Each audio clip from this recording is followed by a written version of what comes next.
Pharmacist department ने भर्ती निकाली थी। आउटस्टैंडिंग स्पोर्ट्स पर्सन जो कि उत्कृष्ट खिलाड़ी हैं उनके लिए रिजर्वेशन था। जब रिट पिटिशन फाइल की सिंगल बेंच के आगे, डिपार्टमेंट ने ये रिप्लाई दिया जो आपका सर्टिफिकेट है एफिलिएटेड नहीं है। ऑनलाइन तैयारी, ऑफलाइन जैसा अनुभव कपिल सेठ के मार्गदर्शन में करें आरएएस, पीएसआई, ईओ, आरओ और अन्य भर्ती परीक्षाओं की तैयारी बूस्टर एकेडमी के साथ। अभी डाउनलोड करें बूस्टर एकेडमी ऐप। राजस्थान में होने वाली सरकारी भर्ती परीक्षाओं में स्पोर्ट्स सर्टिफिकेट एक ऐसा अहम मुद्दा है जो लगातार विवादों में रहता है।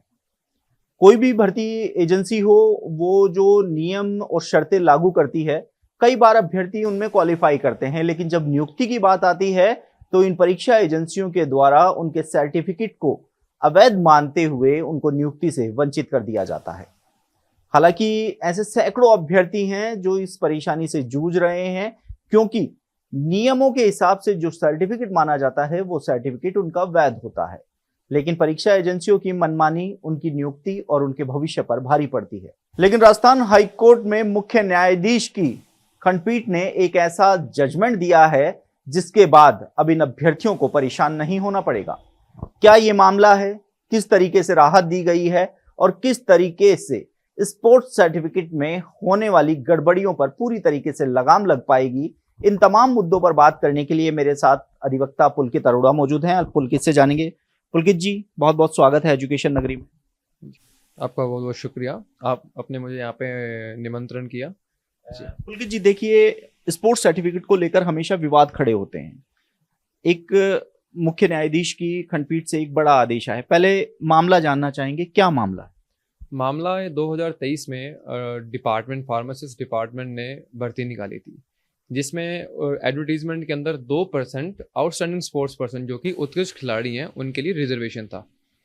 जो अपने पिटिशनर थे एपिलेंट, उन्होंने आउटस्टैंडिंग स्पोर्ट्स पर्सन के अंदर अप्लाई किया, उनको डॉक्यूमेंट वेरिफिकेशन तक डिपार्टमेंट ने बुलाया। सब्सिक्वेंट टू दैट उन्होंने कोई भी रिप्लाई नहीं दिया।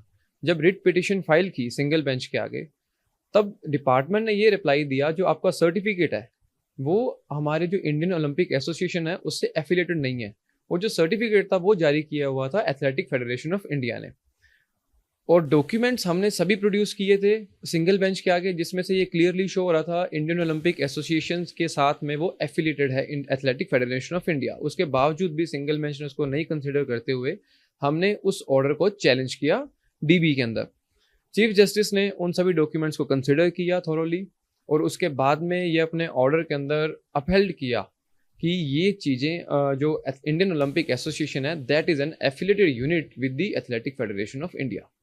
सर, कई बार हम जो विज्ञप्ति जारी होती है, जो नोटिफिकेशन जारी होता है, उसमें देखते हैं कि स्पोर्ट्स सर्टिफिकेट को लेकर 4-5 कॉलम दिए जाते हैं, ए बी सी डी, जिसमें जो यूनिवर्सिटीज़ गेम हैं, जो ओलंपिक्स गेम हैं, जो एशियंस गेम हैं, कई बार अभ्यर्थी उनमें क्वालिफाई करता है, वो सर्टिफिकेट होते हैं, लेकिन मान्यता को लेकर बड़े सवाल खड़े होते हैं।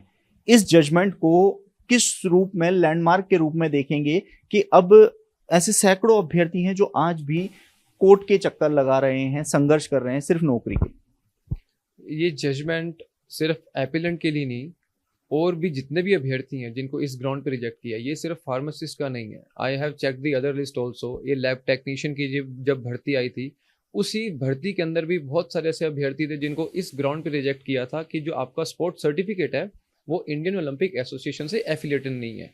और डिपार्टमेंट ऑफ पर्सनल ने 21/11/2019 को एक नोटिफिकेशन निकाला था, जिसमें उन्होंने आउटस्टैंडिंग स्पोर्ट्स पर्सन की एकदम क्लियर डेफिनेशन दी हुई है।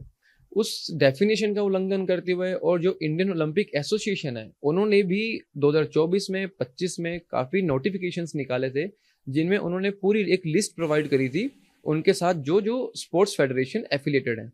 उन सभी को नज़रअंदाज करते हुए जो सरकारी डिपार्टमेंट है, सरकारी महकमा है, वो इन सभी अभ्यर्थियों को इन सभी लाभ से वंचित कर रहा है आर्बिट्रेरी तरीके से। सर, बात करूंगा, मैं लंबे समय से ये भर्ती परीक्षाएं देख रहा हूँ, मेरे पास बहुत सारे ऐसे अभ्यर्थी आते हैं, वो बताते हैं कि हमारा जो सर्टिफिकेट है वो वैध है, जो नियम भर्ती प्रक्रियाओं में दर्शाए गए हैं उसके तहत नियम, हमारा जो सर्टिफिकेट वैध है, लेकिन इसके बावजूद भी परीक्षा एजेंसियां उनको नियुक्ति से वंचित कर देती हैं।